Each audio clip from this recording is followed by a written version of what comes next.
आज हम बात करेंगे फोटो रेस्पिरेशन के बारे में।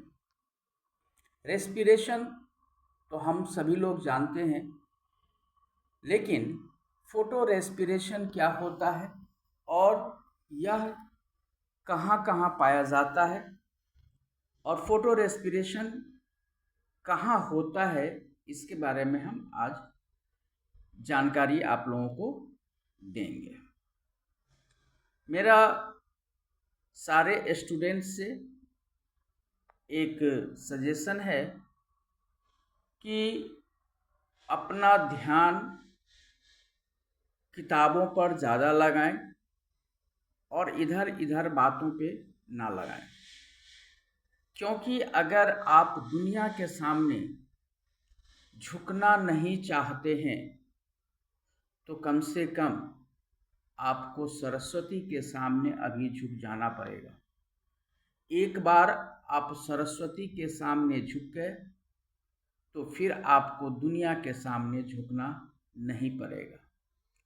और झुकने में कोई बुराई नहीं है, झुकने में आपकी अच्छाई ही है, क्योंकि किसी कवि ने कहा है कि झुकते तो वो हैं जिनमें जान होती है, झुकते तो वो हैं जिनमें जान होती है, वरना अकड़ तो मुर्दों की पहचान होती है। यानी कि आज अगर हम सरस्वती के सामने झुक गए तो जीवन भर हम सर उठाकर चल सकते हैं।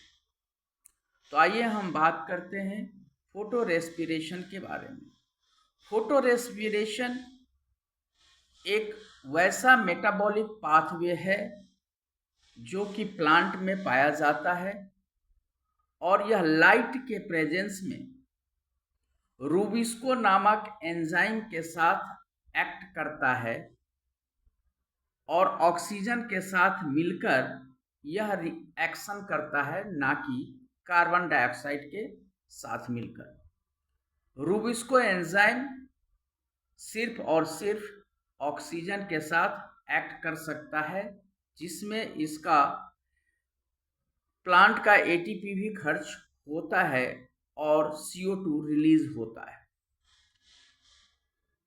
फोटो रेस्पिरेशन का मतलब ही है, फोटो मतलब लाइट और रेस्पिरेशन मतलब श्वसन।